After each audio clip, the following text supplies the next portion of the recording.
নমস্কার, আপনারা দেখছেন সময় কলকাতা। সময় নিউজ নিয়ে রয়েছে আমি সৈকত। চোখ রাখবো বিস্তারিত খবরে। ফের উত্তপ্ত যাদবপুর বিশ্ববিদ্যালয়। জেনারেল বডি মিটিংকে ঘিরে রাতভর ধুমধুমার ক্যাম্পাস। এসএফআই ও এবিভিপির সমর্থকদের মধ্যে প্রবল সংঘর্ষের ঘটনা ঘটে। এই ঘটনায় দুপক্ষেরই বেশ কয়েকজন আহত হয়েছে বলে খবর। জানা গিয়েছে, বুধবার যাদবপুর বিশ্ববিদ্যালয় এসএফআই সহ বামপন্থী ছাত্র সংগঠনগুলির উদ্যোগে জেনারেল বডি মিটিংয়ের আয়োজন করা হয়েছিল। পাল্টা প্রশ্ন তুলে সেই বৈঠকের বিরোধিতা করে এবিভিপি। প্রথমে উভয় পক্ষের বচসা, পরে তা হাতাহাতিতে গড়ায়। এরপর যাদবপুর থানার সামনে অভিযুক্তদের বিরুদ্ধে ব্যবস্থা নেওয়ার দাবিতে বিক্ষোভ দেখান এবিভিপি সমর্থকরা। অন্যদিকে বামপন্থী ছাত্র সংগঠনগুলিও পাল্টা এবিভিপির বিরুদ্ধে হামলার অভিযোগ তুলেছে। ঘটনাকে কেন্দ্র করে যাদবপুর বিশ্ববিদ্যালয় চত্বরে উত্তেজনা বিরাজমান। আমাদের সঙ্গে এই মুহূর্তে টেলিফোন লাইনে রয়েছে আমাদের প্রতিনিধি সৌভিক সান্যাল। সৌভিক, কি জানা যাচ্ছে?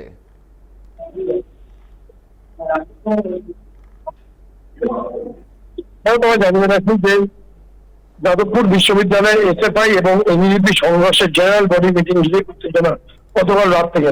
জেনারেল বডি মিটিং বা জিবিকে কেন্দ্র করে উত্তপ্ত হয়ে ওঠে যাদবপুর বিশ্ববিদ্যালয়। বুধবার ক্যাম্পাসে এসএফআই এবং এবিভিপি সমর্থকদের মধ্যে তুমুল সংঘর্ষের ঘটনা ঘটেছে বলে অভিযোগ। সংঘর্ষে দুপক্ষে বেশি কয়েকজন আহত হয়েছে বলে জানা গিয়েছে। আহতদের হাসপাতালে নিয়ে গিয়ে চিকিৎসা করা হয়েছে। জানা গিয়েছে, বুধবার যাদবপুর বিশ্ববিদ্যালয়ের এসএফআই সহ বামপন্থী ছাত্র সংগঠনগুলির উদ্যোগে জেনারেল বডি মিটিং আয়োজন করা হয়েছিল। সেই বৈঠকের বিরোধিতা করে এবিভিপি। তাদের দাবি, বর্তমান বিশ্ববিদ্যালয়ে কোনো নির্বাচিত ছাত্র সংসদ নেই।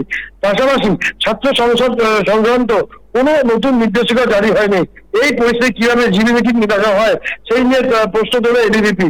অভিযোগ, জিবি মিটিং এর বিরোধিতা করতে গিয়ে এবিভিপি সমর্থকদের সঙ্গে বামপন্থী ছাত্র সংগঠনগুলির সদস্যরা বচসায় শুরু হয়। পরে তা হাতাহাতি ও সংঘর্ষের আকার নেয়। পরিস্থিতি উত্তপ্ত হয়ে ওঠে বিশ্ববিদ্যালয় চত্বরে। ঘটনার দুই পক্ষেই বেশ কয়েকজন আহত হয়েছেন বলে খবর। এছাড়া কিন্তু জানিয়ে গিয়ে যাদবপুর থানার সামনে এবিভিপি সমর্থকদের অভিযুক্তদের বিরুদ্ধে ব্যবস্থা নেওয়ার দাবিতে বিক্ষোভ দেখান তারা। অন্যদিকে বামপন্থী ছাত্র সংগঠনগুলিও পাল্টা এবিভিপির বিরুদ্ধে হামলার অভিযোগ তোলে। ঘটনাকে কেন্দ্র করে যাদবপুর বিশ্ববিদ্যালয় চত্বরে এখনো উত্তেজনা রয়েছে। সংঘর্ষের ঘটনায় পুলিশ কি পদক্ষেপ নেয় সেই দিকে নজর রয়েছে। পাশাপাশি জানিয়ে এই ঘটনা ইতিমধ্যেই পুলিশ কিন্তু পুরো যাদবপুর ইউনিভার্সিটি চত্বর কিন্তু ঘিরে গেছে এবং উত্তেজনা যাতে নতুন করে সৃষ্টি না হয় সেই বিষয়ে কিন্তু নজর রাখছে পুলিশ। ধন্যবাদ সৌভিক। ফের উত্তপ্ত যাদবপুর বিশ্ববিদ্যালয়। জেনারেল বডি মিটিংকে ঘিরে রাতভর ধুমধুমার ক্যাম্পাস। এসএফআই ও এবিভিপি সমর্থকদের মধ্যে প্রবল সংঘর্ষের ঘটনায় দুপক্ষেরই আহত বেশ কয়েকজন। বুধবার যাদবপুর বিশ্ববিদ্যালয়ের এসএফআই সহ বামপন্থী ছাত্র সংগঠনগুলির উদ্যোগে জেনারেল বডি মিটিং এর আয়োজন করা হয়, আর সেখানেই পাল্টা প্রশ্ন তোলে এবিভিপি। এরপরই উভয় পক্ষের বচসা এবং তা হাতাহাতিতে গড়ায়। এরপর যাদবপুর থানার সামনে অভিযুক্তদের বিরুদ্ধে ব্যবস্থা নেওয়ার দাবিতে বিক্ষোভ দেখায় এবিভিপি সমর্থকরা।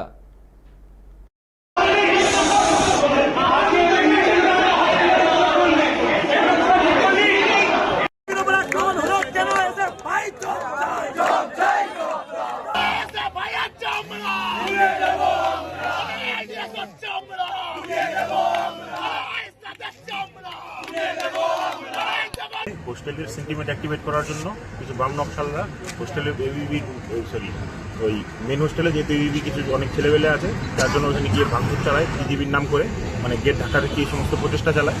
তারপর আমরা কলকাতা পুলিশকে ইনফর্ম করি। ইনফর্ম করার পর কলকাতা পুলিশ স্টেপ নিয়েছে। যে ইঞ্জিনিয়ারিং ফ্যাকাল্টির কিছু ছাত্র তারা নিজেদের মধ্যে সভা করছিল, সেখানে এবিভিপির গুন্ডারা ঢুকে পড়ে প্রভোকেশন তৈরি করার চেষ্টা করে, অশান্তি তৈরি করার চেষ্টা করে। দুই পক্ষের মধ্যে বচসা হয়। এখানে এসএফআই কোথাও ছিল না। যাই হোক, ছাত্রদের মধ্যে বচসা অনেক সময় হয়ে থাকে। তারপর শুনছি বিজেপির গুন্ডারা নাকি ঢুকে পড়েছে এবং তারা গিয়ে নাকি ভাঙচুর চালাচ্ছে ক্যাম্পাসের ভিতরে। আরও হাস্যকর হলো, যাদবপুরের বিধায়িকা তিনি হঠাৎ চোরের মায়ের বড় গলার মতো করে যারা গুন্ডামি করলো তাদের প্রোটেক্ট করার জন্য কোথায় গিয়ে জানি দেখছি মিডিয়ার সামনে সুজন চক্রবর্তী বা আমার নাম করে চিৎকার চেঁচামেচি করছেন। আরে এত ভয় কিসের গণতান্ত্রিক প্রক্রিয়ায়? যদি এত অপছন্দ হয় যাদবপুরকে, ছাত্র ভোট ঘোষণা করুন না। এসএফআই সহ বাকি ছাত্র সংগঠনগুলোর সাথে এবিভিপি ছাত্র ভোটে লড়াই করুক না গণতান্ত্রিকভাবে। যদি তারা ঠিক হয় তাহলে যাদবপুরের ছাত্ররা বেছে নেবে তাদের। কি অসুবিধা আছে? এই মাঝরাত্রিরে গুন্ডামি করার দরকার কি এত? এগুলো আসলে আপনারা যাদবপুর চত্বরে অস্থিরতা তৈরি করার চেষ্টা করছেন। এই লেনিন মূর্তির সামনে গিয়ে লেনিন দেশভাগ করেছিল তাই লেনিনের মূর্তি ভাঙবো, এই ধরনের ছাগলামো করে এসেছে কিছু লোক। এখন আবার আপনারা ওইখানে গিয়ে লেনিন মূর্তিটাকে ভাঙবেন, ওইখানে একটা অস্থিরতা তৈরি করবেন, ওখানে মানুষের মনে আতঙ্ক তৈরি করবেন, তার গ্রাউন্ড প্রিপেয়ার করার জন্য অজুহাত হিসেবে নিজেরাই এই ধরনের অস্থিরতা ক্রিয়েট করছেন, নিজেরাই এই ধরনের গুন্ডামির পরিবেশ ক্রিয়েট করছেন। যাদবপুরের ছাত্ররা আপনাদের এই পাতা ফাঁদে পা দেবে না, যাদবপুরের মানুষ আপনাদের এই জোর করে গুন্ডামি করার চেষ্টা পছন্দ করবে না।